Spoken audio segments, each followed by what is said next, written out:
अधिकारी आणि elected member अशी ही सभा झाली. आपण सगळं पाहिलं असेल, तुडुंब गर्दी होती आणि एक मताने या सर्व विचार झाले. सर्व लोकांचे आपापली मतं त्यांनी व्यक्त केली.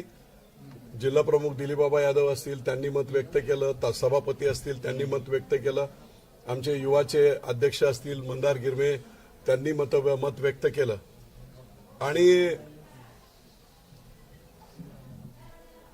सर्व चर्चा जवळजवळ सव्वा तास चालली आणि एक मताने असा ठराव पास करण्यात आला की जे 2 दिवस माझं मत मी संपूर्ण मीडियामधून सांगितलं होतं की बारामती लोकसभा मतदारसंघ हा काय कोणाचा सातबारा नाही. देशातील 543 मतदारसंघापैकी एक लोकसभेचा मतदारसंघ आहे आणि मालकी कोणाची नाहीये. 6 विधानसभेचे मतदारसंघ आहेत आणि म्हणून पवार पवार पवार हे करण्याऐवजी आपल्याला निश्चितपणे आपला स्वाभिमान जागृत करून आपण लढलंच पाहिजे. विशेषतः अजित पवार 2019च्या निवडणुकीमध्ये मी जरी त्यांच्या मुलाच्या विरुद्ध प्रचार केला होता तो राजकारणाचा एक भाग आणि माझं कर्तव्य म्हणून केला होता, वैयक्तिक नव्हतं केलं. परंतु अजित पवारांनी सभ्यतेची सगळी नीच पातळी गाठली. मी 23 दिवस लीलावतीमध्ये ऍडमिट होतो. मला बायपास करायला सांगितली, मी नाही केली. स्टेंट टाकल्या, फेल झाल्या आणि मी अँब्युलन्समध्ये हा संपूर्ण मी कोण चालू कर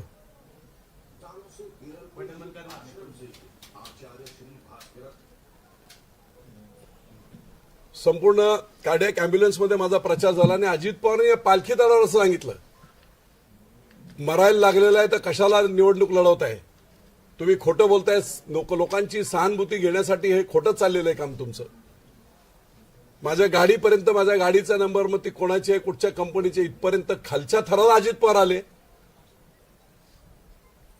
आणि तू कसा पुढे निवडून येतो तेच मी आता बघतो.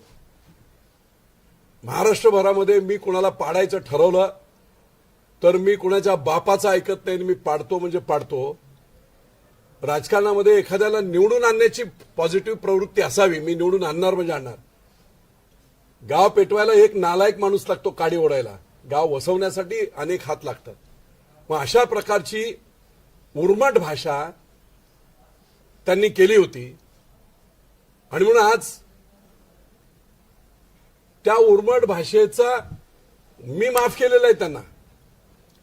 ते ज्यावेळेस महायुतीत आल्यावेळेस मी जाऊन त्यांचा सत्कार देखील केला, मी भेटलो त्यांना. पण तरीही पुढच्या 7-8 महिन्यामध्ये त्यांची गुरमी तशीच होती. नीट बोलायचं नाही कोणाशी, काय कोणाचं काय, घरी कोण धान्य पाठवते, सगळे आपापल्या पद्धतीने. तुम्ही किती कोटीचे असाल ते बाकी कोणी सगळे तसेच आहेत. पण अतिशय उर्मटपणा जो त्यांचा होता, त्या उर्मटपणाबद्दल पूर्ण बारामती लोकसभा मतदारसंघात जेव्हा मी फिरलो त्यावेळेस लोक असे म्हणायला लागले की बाबा ठीक आहे, दोन्ही आता सुनेत्राताई आणि सुप्रियाताई आहेत, अजित पवार उर्मट आहे. मी दौंडमधल्या प्रतिक्रिया सांगतो. अजित पवार उर्मट आहेत आणि म्हणून आम्ही अजित पवारांना मतदान करणार नाही, त्याच्याऐवजी आम्ही सुप्रिया सुळेंना मतदान करू.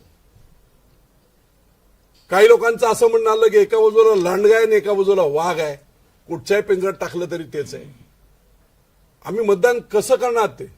आणि जेव्हा माझ्या हे लक्षात आलं जनतेची अडचण, त्यावेळेस मी ठरवलं की 6,86,000 मतदान हे पवारांच्या समर्थनार्थ आहे. या बारामती लोकसभा मतदारसंघ जवळजवळ 5,50,000 ते 5,80,000 मतदार पवार विरोधक आहेत. ते ना सुप्रियाताईला मत देऊ इच्छित ना सुनेत्रताईला देऊ इच्छित.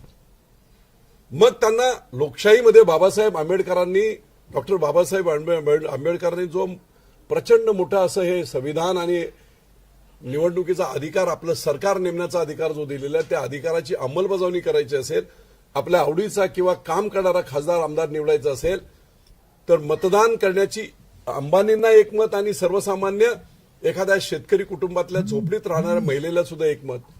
ही एवढी डेमोक्रेसी लोकशाही प्रचंड तयार करून ठेवली.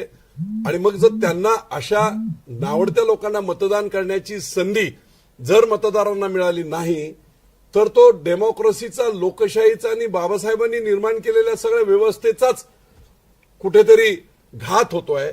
असा प्रकार माझ्या नजरेत आल्यानंतर मी ठरवलं, माझे पुरंदरचे तर लोक बोलतायत की आम्हाला बदला घ्यायचा, मी नाही बोलत, नियती बदला घेईल आणि तो बदला सगळ्या बाजूने त्यांचा झालेला आहे. जेव्हा पवार साहेब स्वतः त्यांच्या मुलाबद्दल माझ्या नातवाच्या म्हणण्याला कवडी मोलाची किंमत नाही हे म्हणाले, त्या दिवशीच संपलं. तुम्हाला घर सोडून जावं लागलं त्या दिवशीच संपलं. पहाटेचा शपथविधी घ्यावा लागला त्या दिवशी तुमची क्रेडेन्शियल संपलं होतं. आजच्या घडीला काय परिस्थिती आहे सगळ्यांना सगळं माहीत आहे. आणि म्हणून बारामती लोकसभा मतदारसंघातील लोकशाहीला मानणाऱ्या, घराणेशाहीला, कुटुंबशाहीला आणि साम्राज्यवादाला न मानणाऱ्या सर्वसामान्य मतदारांना मतदानाचा हक्क मिळावा म्हणून मी ही निवडणूक लढणार. आणि म्हणून एका शब्दात ही लढाई अशी असेल, पवार वर्सेस बारामती लोकसभा मतदारसंघातील सर्वसामान्य माणूस. सगळ्यांना यांनी त्रास दिलाय. भोरचे आमचे आदरणीय अनंतराव थोपटे मुख्यमंत्री झाले असते 1999ला. भोरचा सुपुत्र एक मावळा मुख्यमंत्री झाला असता. निव्वळ पुण्यामध्ये कोणी मुख्यमंत्री झाला तर आमच्या साम्राज्याला हादरा बसेल म्हणून त्यांना पाडण्यात आलं. संग्राम थोपटेंना महाविकास आघाडीत मंत्री कोणी होऊ दिलं नाही. संग्राम थोपटेंना संपूर्ण विधानसभेचं अध्यक्षपद, सर्वोच्च पद मिळत असताना, काँग्रेसने सांगितलेलं असताना ते होऊ दिलं नाही. ते अजित पवारांनी होऊ दिलं नाही. पुण्यामध्ये दुसरा कोणीच मोठा नको, आम्हीच पुण्याचे मालक, पुणे जिल्ह्याचे मालक, फक्त बारामतीचे नाही. अशा प्रकारची मानसिकता यांची आहे. ती मानसिकता मोडली पाहिजे. हर्षवर्धनकडून मतदान करून घ्यायचं लोकसभेला आणि विधानसभेला हर्षवर्धन साहेबांना धक्का देऊन टाकायचा, अपक्ष उभे करायचे, इतर उमेदवार उभे करायचे. अशा प्रकारची फसवेगिरी आणि फसवेगिरी करणे हा आमचा जन्मसिद्ध अधिकार अशा आविर्भावात राखते. एखाद्याने एखादी चूक केली किंवा काय फसवणूक केली तर त्याला निदान पश्चाताप असतो. यांना कसलाही पश्चाताप नाही. आमचा तो अधिकार आहे जन्मजात लोकांना फसवणे किंवा लोकांची वाटोळ करणे. आणि म्हणून सगळ्या मतदारसंघामध्ये जे आज 2 दिवसामध्ये साधे शेतकरी, शेतात 15-20 शेतकरी आहेत, मला फोन केलेला फोन ऑन आहे, बापू माघार घ्यायची नाही, आम्हाला मतदान करायचंय. तुम्हाला एका मुलाचा एकच टॅगलाईन मी तुम्हाला सांगतो. माझं कुठचं तरी टीव्हीची मुलाखत होती, त्याच्या खाली कॉमेंट्स होत्या आणि त्या कॉमेंटमध्ये त्या मुलांनी लिहिलं होतं, विजय बापू शिवतारेंना बारामती लोकसभा मतदारसंघात एक मत म्हणजे दोन्ही पवारांचा पाडाव. हा दुर्मिळ योग आज तुम्हाला आलाय. विजय बापू शिवतारेंना दिलेलं एक मत सरंजामशाही, प्रस्थापितगिरी संपेल असा त्याचा अर्थ होतो. आणि म्हणून लोकशाहीमध्ये जेव्हा लोक पेटून उठतात, पार्थ पवारांच्या वेळेस सुद्धा अजित पवारांनी खूप मोठी तयारी केली होती, काय धुवा होता सगळा, पण जनतेने हातात निवडणूक घेतली आणि हुकुमशाही, सरंजामशाही चालणार नाही दाखवून दिलं जनतेने मावळच्या. त्याचप्रमाणे बारामती लोकसभा मतदारसंघातील सर्व मतदारसंघातील लोक, आम्ही 41 वर्ष तुम्हाला मतं देतोय. पुरंदरला काय एक प्रोजेक्ट दिलाय पवारांनी तो दाखवावा. सगळे केंद्राचे प्रकल्प, राज्याचे प्रकल्प, medical college, women's hospital, ESIC hospital, शेतकीचे सगळे प्रकल्प, डेअरी तिकडेच, मोठे मोठे कारखाने तिकडेच. आम्ही तुम्हाला बारामतीपेक्षा 2 वेळा पुरंदरने जास्त मतं दिले. तुम्ही त्या बदल्यात आम्हाला काय दिलंय? आम्हाला म्हणजे आमच्या लोकांना. तुम्ही ठराविक काही असतील लोक तुमचे, पण शेतकऱ्यांना काय दिलं? भोरला काय दिलं? दौंडला काय दिलं? इंदापूरला काय दिलं? तुम्ही पंतप्रधानांना घेऊन यायचं आणि बारामती शहर दाखवायचं. तुम्ही जरा बारामती शहराचा, बारामती तालुक्याचा पश्चिम भाग 29 गाव जरा दाखवा ना. मला आव्हान आहे तुमचं की 29 गावात आज आपण जा. आंबीपासून, भोयटेवाडेपासून पियाला पाणी नाही.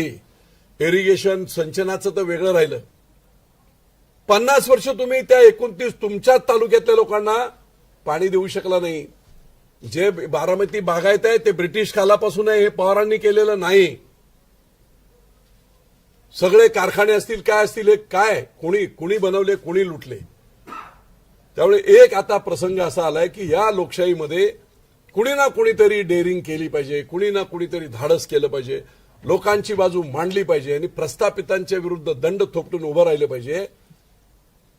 पुरंदरच्या मातीला तर वसा येतो. ब्रिटिशांच्या विरुद्ध पहिली लढाई 1857ला नाही झाली, त्याच्या अगोदर उमाजी नायकांनी केली. हा इतिहास आहे पुरंदरचा. संभाजी राजांचा जन्म इथे झालेला आहे. महाराजांची पहिली लढाई या पुरंदरमध्ये झाली आहे. बेलसार आणि खळदला. अख्ख्या महाराष्ट्राचं कुलदैवत याच मातीत आमच्या खंडोबाला आहे, जेजुरीला आहे. बोलेश्वराचं मंदिर यादवकालीन लोकांनी बांधलं. 3000 किलोमीटर लांब येऊन का तिकडे जागा नव्हती का?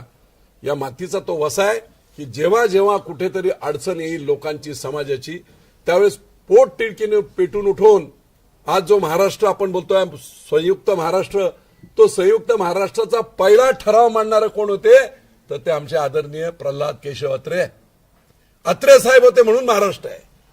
मुंबई सकट महाराष्ट्र असण्याचं जे आहे ते ह्याच पुरंदरच्या मातीतून झालेलं आहे. आणि म्हणून आज इथून मतदान मिळवायचं आणि त्या मतदानाच्या जोरावर तुम्ही राज्यात ब्लॅकमेलिंग करायचं, देशात ब्लॅकमेलिंग करायचं. हे ब्रह्मराक्षस हा रावण आम्हीच तयार केलेला आहे. आम्ही मतं देऊन तयार केलेलं आहे. आणि मग बाहेरचा माणूस कोणी येणार नाही. या पापाचं आम्ही केलेलं पाप आहे. या पापाचं परिमार्जन हे आम्हालाच करावं लागेल या मतदारसंघातील मतदारांना. आणि म्हणून ही लढाई आहे. या रामायणातला रावणाच्या विरुद्ध लढणारा, रामाच्या बरोबर असणारा बिभीषण विजय शिवतारे.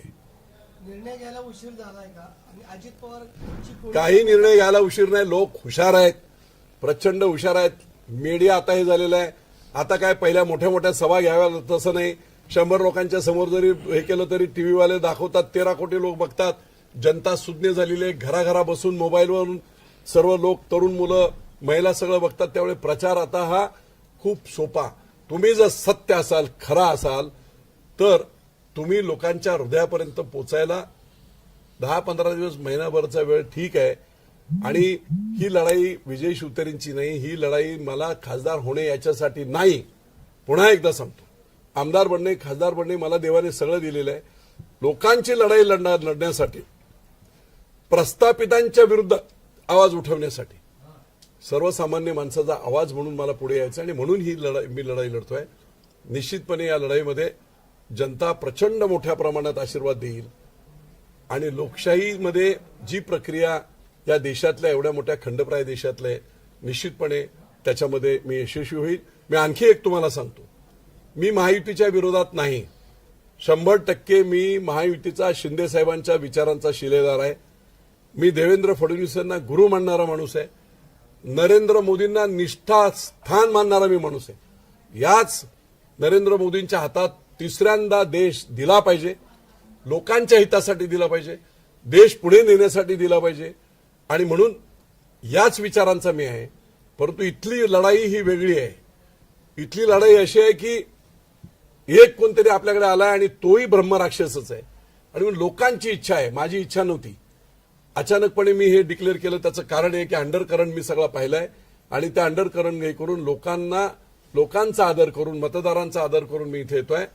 आणि नमो विचार मंच या नावाखालीच ही निवडणूक आमची होईल. अनेक प्रकारचे, बरेच लोकांनी सांगितलं प्रेशर येतील, काय येतील. आमची विनंती आहे सर्व नेत्यांना आपल्या माध्यमातून, ही लढाई महाराष्ट्रामध्ये जो काय गेले 1978 नंतरचा जो अत्याचार झाला आणि बाजारू राजकारण कोणी केलं असेल, यशवंतराव चव्हाणांपासून वसंतदादा पाटील, बाळासाहेब देसाई, तुमचे अशोक चव्हाणांचे वडील शंकरराव चव्हाण, केवढी टोले जंग माणसं, दिवस रात्र लोकांसाठी झटणारी माणसं. बाजारू राजकारण नंतर आलं. आणि असं म्हटलं जातं, जेने राजा बेपारी तेने प्रजा भिकारी. सगळेच अशा पद्धतीने कमर्शियल झाले. लोकांना सुद्धा आता जिकडे तिकडे बघाल तिकडे हेच पैशांची वाटप वगैरे महाराष्ट्रात कधी होती? अशा प्रकारच्या बेकार निवडणुका कोणी सुरुवात केल्या? आणि म्हणून पैशातून सत्ता आणि सत्तेतून पैसा हे कालचक्र कुठेतरी थांबलं पाहिजे. आणि अगदी देवेंद्र फडणवीसांच्या भाषेमध्ये हे कालचक्र आहे. बारामतीतली ही निवडणूक सुद्धा कालचक्राचाच एक भाग आहे. आणि आम्ही सर्वजण जनतेच्या आशीर्वादाने निश्चितपणे निवडून येऊ. विजय शिवतारे खासदार झाला म्हणजे अख्ख्या बारामती मतदारसंघातला प्रत्येक माणूस खासदार झाला. आणि निश्चितपणे सर्व बाजूला न्याय देण्याचं काम हे निश्चितपणे आपण सर्वजण करू. बापू, तुम्ही निवडणूक लढवताय, आता तुम्ही महायुतीतनं बाहेर पडणार का? म्हणजे तुमची बंडखोरी आहे किंवा अपक्ष लढवणार? मी बंडखोरी एक लक्षात द्या, मी दोन दिवस मी सांगतोय, बंडखोरी हा शब्द इथे लागूच होत नाही. लोकशाहीला वाचवण्यासाठी तेच पवार अगोदरचा लढाई अशी असायची की पवार विरुद्ध कांचनताई होती, जानकर होते, विरोधकांना लोकशाहीमध्ये आपले मत. पण इथे आता पवार वर्सेस पवार. शिवसेना सोडणार तुम्ही, त्यासाठी शिवसेनेतनं बाहेर? नाही, आता बाहेर पडण्यास मी लढाई लढणार हे नक्की झालंय. मी बंड नाही, याला परत सांगतो मी तुम्हाला, हे बंड नाही, हे शिवसेनेचं बंड नाही, ही न्यायाची लढाई. याच्या अगोदरी अपोजिटला असायचं ना कोणतरी.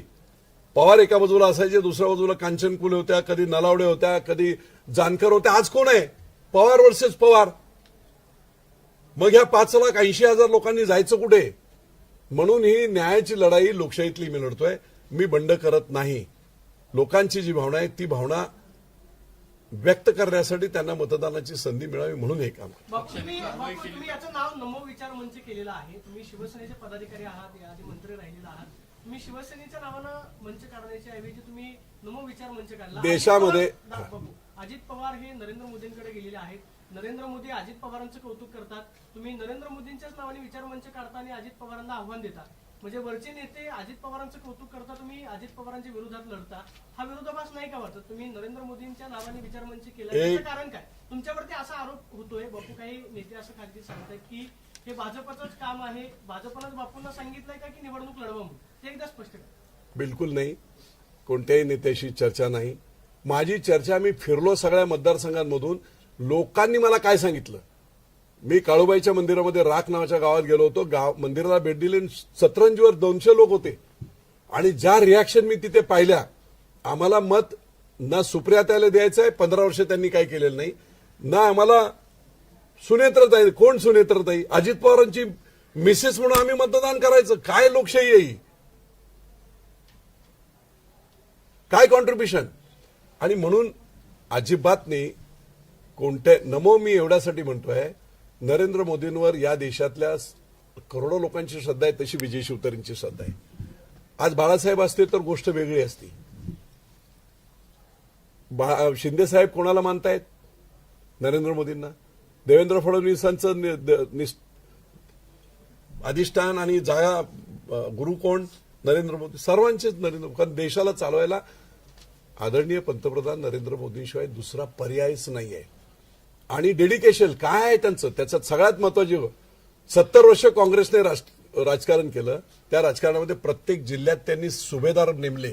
एकाचा कारखाना, एकाची दूध डेअरी, एकाची बँक. नरेंद्र मोदींनी देश आणि भाजपचा शेवटचा एंड गोल काय आहे? राष्ट्र. आरएसएस असो, भाजप असो. आणि म्हणून देशाप्रती कमिटेड. चुकीचं ठीक आहे, ईडी करून कोणाला नामावर सगळं काय करत असतील, पण शेवटी त्या सगळ्याचा एंड, त्या सगळ्याचं अंतिम ध्येय हे राष्ट्र घडवणे आहे. आणि म्हणून नरेंद्र मोदी, ते आता द्रोणाचार्य सुद्धा, मला मानू न मानू, द्रोणाचार्यांनी एकलव्याला ऍक्सेप्ट केलं नव्हतं, पण तरी एकलव्य झाला मोठा योद्धा. होऊ शकते नाही. बापू, तुम्ही महायुतीकडे जागेची मागणी का केली?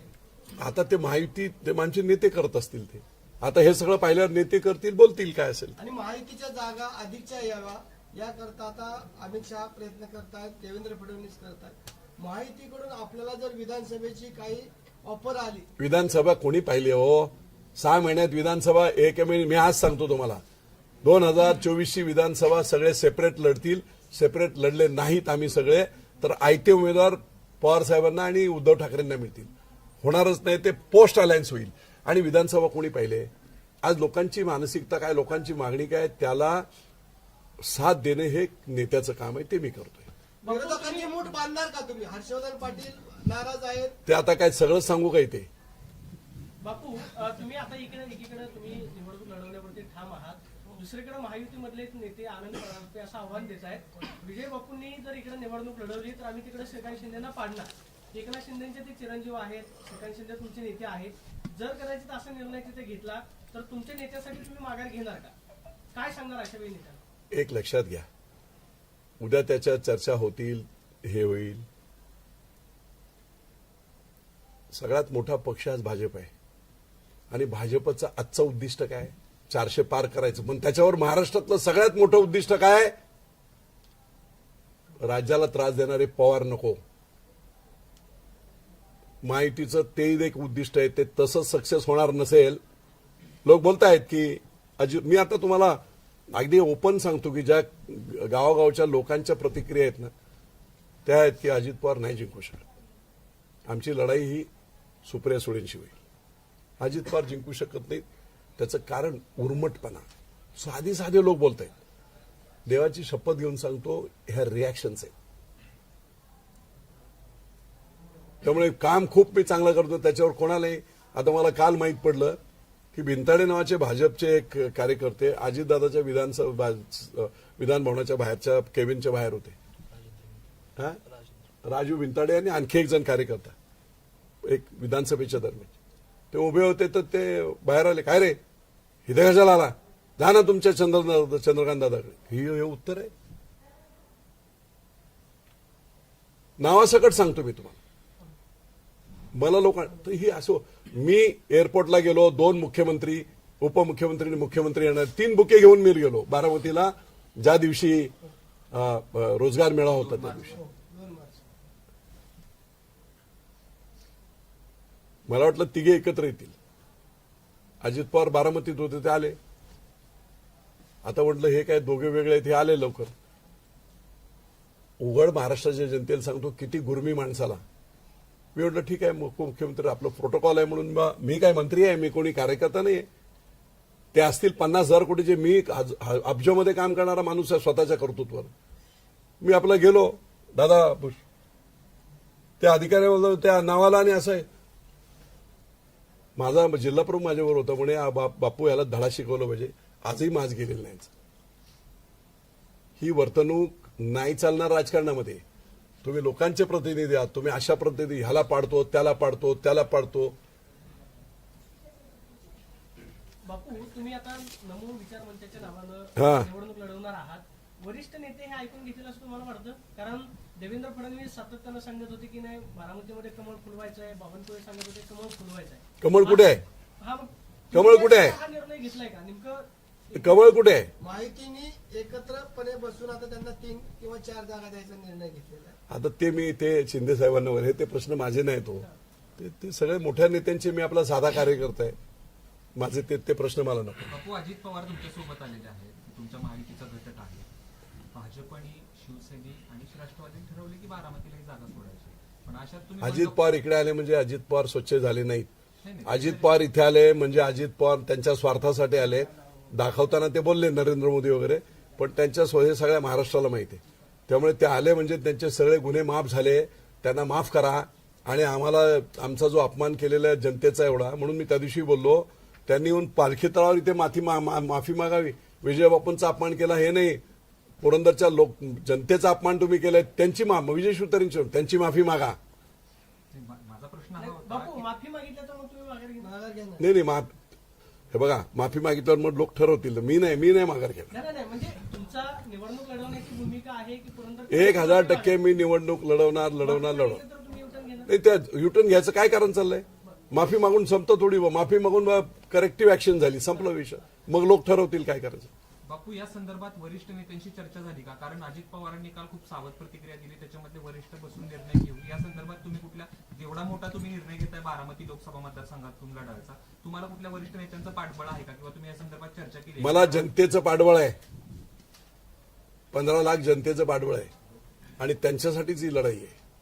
बापू अजून एक अशी चर्चा आहे की शरद पवारनीच तुम्हाला उभं केलेलं आहे आणि ताकद दिलेली आहे. याचा फायदा सुप्रिया कारण सुळे म्हणजे तुम्ही लढता आहात सुप्रिया सुळेंना पाडण्यासाठी, म्हणजे तुम्ही महायुतीत आहात, भाजप अजित पवार आमची लढाई नाही आहे. नाही, अजित पवारांना लढा आमची लढाई लढत कोणाशी होणार? अजित पवार रेसमध्येच नाहीत, मी आज सांगतो तुम्हाला.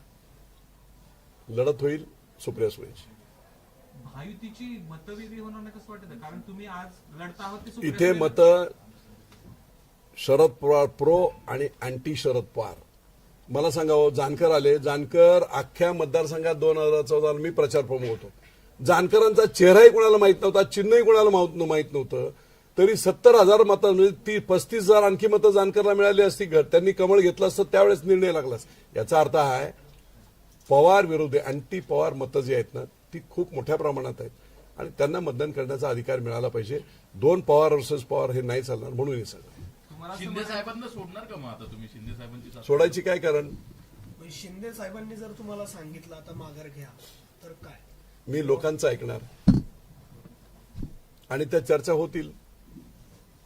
मी माझं मत त्यांच्यासमोर सुद्धा मी प्रामाणिकपणे जाऊन हे मत मांडणार. तुमचा जो हेतू आहे, महायुतीचा हेतू काय? शरद पवारांना चेकमेट करणे, खूप त्रास होत आहे त्याचा. तो साध्य होणार नाही याच्यातून. मग बंडखोरी झाली ना सर. बंडखोरी नाही. परत मी सांगतो, बंडखोरी हा शब्द वेगळा. लोकांच्या भूमिका, लोकांच्या भावना तशा आहेत म्हणून हा सगळा आहे. शिंदेना डावलून तुम्ही मग उमेदवारी लढवणारच. डावली तुम्ही कशाला शब्दाचे हे करताय?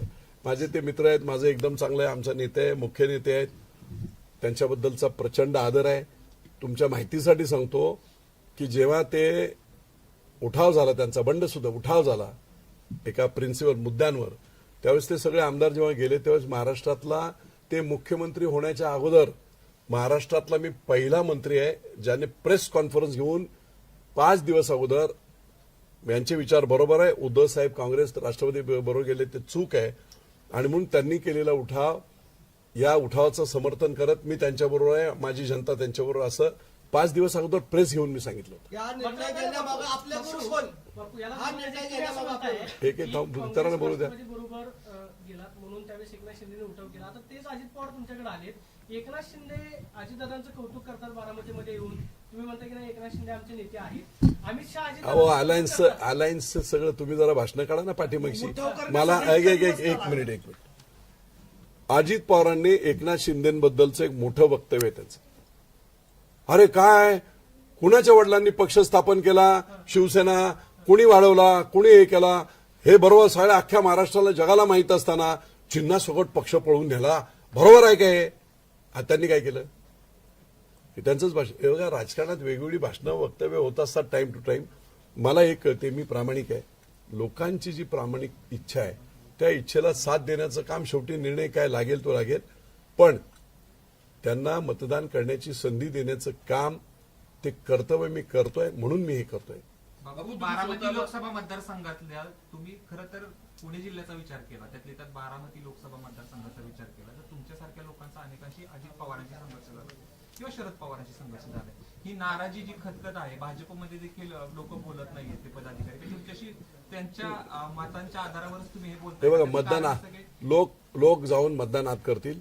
50 वर्ष ज्यांच्याशी आम्ही संघर्ष केला त्यांना तुम्ही मत द्या म्हणून सांगायला गेलं तर भाजपचे कार्यकर्ते सुद्धा तेवढेच नाराज आहेत. आणि ह्या पुणे जिल्ह्यामध्ये, पुणे जिल्हा म्हणजे काय मक्तेदारी आहे का पवारांची? मला सांगा ना, एक तरी नेता मोठा होऊ दिला का? प्रत्येक नेत्याचे पाय कापण्याचं काम यांनी केलेलं आहे. आमच्याशिवाय मग फक्त बारामती लोकसभा मतदारसंघ नाही, पुणे जिल्हा दुसरं कोण नाही, आम्हीच. अशा पद्धतीने त्यांनी मग ते पिंपरी चिंचवडला असेल, पुण्यामध्ये असेल, ओव्हरऑल सगळा जिल्हा परिषद असेल, सगळीकडे जो साखर कारखाने असतील, कोऑपरेटिव्ह असतील, बँका असतील, हे बनवलेत कोणी? कारखाने बनवणारे वेगळे, बँका बनवणारे वेगळे, खस्ता खाणारे वेगळे, आता तिकडे बाप बनवून बसणारे वेगळे. खतखत आहे सगळ्या लोकांच्या मनामध्ये. खतखत आहे बापू, परंतु या निर्णयामागे आपले गुरु कोण? माझी सामान्य जनता बारामती लोकसभा आणि मतदारसंघाचा नरेंद्र मोदींकडे मी बघून हे काम करतो. बारामती लोकसभा मतदारसंघाचा विचार केला तर प्रामुख्यानं 3 उमेदवारांच्यात लढाई होती. एक तर तुम्ही आहात, दुसरीकडे सुनेत्रा पवार आहेत आणि तिसरीकडे सुप्रिया सुळे आहेत. याचा नंबर लावायचा झाला तर पहिल्या क्रमांकावर कोण राहील, दुसऱ्यावर कोण राहील, तिसऱ्यावर काय राहील? पहिल्या क्रमांकावर विजय शिवतारे, दुसऱ्या क्रमांकावर सुप्रियाताई, तिसऱ्या क्रमांकावर सुनेत्राताई. अजित पवारांना तुम्ही या मतदाराच्या लिस्टमध्ये घेतच नाही. कोण कसे देतील मतदान? अजित पवारांना मतदान काय करावं? काय केलंय पुरंदरसाठी, काय केलंय भोरसाठी, काय त्यांनी केलेलं आहे? केलं काय नाही, उलट त्यांना लोकांना पाय कापण्याचं काम त्यांनी केलेलं आहे. सगळे नेते मोठे होते म्हणून मागाशी सांगितलं की थोपट्यांवर अन्याय कोणी केला, दादावर अन्याय कोणी केला, हर्षवर्धनवर अन्याय कोणी केला, खाली राहुल कुल साहेबांवर अन्याय कोणी केला, सुभाष कुल असताना अन्याय कोणी केले? कुठे नाही. सर्व ठिकाणी आपलं वर्चस्व राहून नेता उपजूनच द्यायचा नाही, त्याला मारून टाकायचा. हे फक्त त्यांनी इथे नाही केलं, पुण्यात सगळ्या महाराष्ट्रातले प्रमुख मराठा नेते, सोमेश्वर कोणी बनवलं, काकडेंनी बनवलं, माळीनगर कोणी शेंबेकरांनी बनवलं, जाचकांनी छत्रपती बनवलं, खाली शितोळे त्यांनी दौंड बनवला. ही सगळी बँका कोणी केल्या? व्हीएसआय वसंतदादांनी केली. कुठे आहेत लोक आता? आज काय सगळं ताब्यात कोणाचे? त्यामुळे ही खतखत कुणाला वाढूच द्यायचं नाही महाराष्ट्रामध्ये. अगदी शंकरराव कोल्ह्यांपासून बाळासाहेब विखे पाटलांपासून सगळ्यांना धारेवर धरण्याचं काम त्यांनी केलं. मी एकदा मध्ये मी एका इंटरव्ह्यूत बोललो होतो, 1998 नंतर कुणीही मुख्यमंत्री झाला तरी 2014 पर्यंत देवेंद्र फडणवीस जोपर्यंत मुख्यमंत्री झाले नाही तोपर्यंत सत्तेचं सेंटर बारामतीच होतं. कुणी हो, विलासराव झाले तरी सत्तेचं सेंटर हेच होतं, सुशील कुमार झाले तरी सत्ते सिल्वर ओकवर जाऊन बोलायचं अलायन्सची गव्हर्नमेंट 15 वर्ष सगळं काय सत्तेचं सेंटर तेच होतं. बापू मला आता सांगा, तुम्ही असं म्हणताय की नाही विचार मंच केलेला आहे, अजित पवारांना भाजपनं घेतलं त्यावेळेस विजय शिवतारेंना या मतदारसंघामध्ये विचारायला हवं होतं, कारण नाही, भाजपनं ही तडजोड केली आहे का अजित पवारांसोबत? तुम्ही असं म्हणताय मी तुम्हाला एकच सांगतो की त्या काळामध्ये भाजपच्या उमेदवारांनी किंवा भाजपच्या नेत्यांनी बोललं नाही ना, एवढा अग्रेसिव्ह भाषण आणि प्रचार विजय शिवतारेंनी केला 2019 आणि 14ला. नाही आत्ताच म्हणजे बापू तुम्ही लढला त्यांच्या विरोधात, प्रचार केला, हे सगळं ठीक आहे. भाजपनं अजित पवारांना का घेतलं? का घेतलं ते मला विचारता कसं? ज्यांना घेतलं त्यांना विचारा. याला जोडून दुसरा प्रश्न विचारतो बापू. 10 दिवसापूर्वी तुम्ही बारामतीमध्ये आला होता. आज 13 तारीख आहे. 2 तारखेला हा मेळावा झाला. त्याच्यामध्ये तुम्ही असं बोलला होता की आधी विधानसभेचं ठरवा मग लोकसभेचं काम करू. या 10 दिवसात मी परत सांगतो, लोकांची मानसिकता पाहिल्यानंतर मी हा निर्णय घेतला. लोकांची डिमांड आहे म्हणून मी हा निर्णय घेतला. आणि परत माझ्याही लक्षात आलं, विधानसभा 6 महिन्यानंतर कोणी सांगितलंय काय होणार आहे, विधानसभेचा आणि याचा काही संबंध नाही. त्यामुळे हा निर्णय आम्ही या लढाईत एक लक्षात घ्या. बारामतीतल्या लोक म्हणजे अजित पवारांना किती अजूनही आहे. विजय शिवतारे माजी मंत्री आहे स्टेजवर, मुख्यमंत्री आणि उपमुख्यमंत्री एक प्रोटोकॉलचा भाग म्हणून नाव घेऊ शकतात, पण अजित पवारांना लाज वाटते विजय शिवतारेंचं नाव घ्यायला. ते बघा, तुम्ही व्हिडिओ शूटिंग बघा, त्यांनी सगळी नावं घेतली पण विजय शिवतारेंचं नाव घेतलं. बापू याला असं म्हणायचं का की तुम्ही विकास बापू, ऐका ना, महात्म्यांच्या तुम्ही विरोधामध्ये नाही, विजय शिवतारेंची अजित पवारांशी वैयक्तिक लढाई आहे. नाही, मतदारसंघाची पवारांच्या विरुद्ध लढाई. ही लढाई पवार वर्सेस लोकसभेतील, बारामती लोकसभेतील मतदार अशी लढाई आहे. या लढाईत तुम्ही म्हणताय बापू तुम्ही बिभीषण आहात या लढाईमधले, रावण कोण आहे मग? आता कोण, आता बिभीषण म्हटलं तर रावण कोण समजा तुम्ही. बापू शेवटचा एक प्रश्न विचारतो. आता कशाला या शब्दात अडकवा. मी एवढंच सांगितलं की ही लढाई पवार वर्सेस अख्ख्या मतदारसंघातील सामान्य जनता. एक शेवटचा प्रश्न विचारतो.